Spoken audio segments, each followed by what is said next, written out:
Hello, in front of me I've got XIAOMI Mi 11T. In this video I'll show you how to manage Google Pay app. In the beginning, download it from Play Store if you don't have it on your phone. Then open it.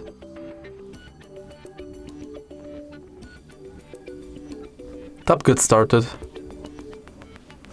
And now reset the app.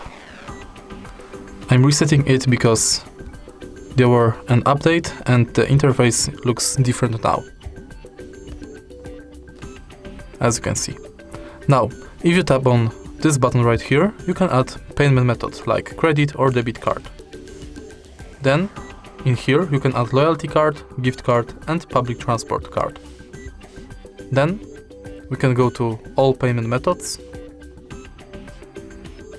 list of participating banks,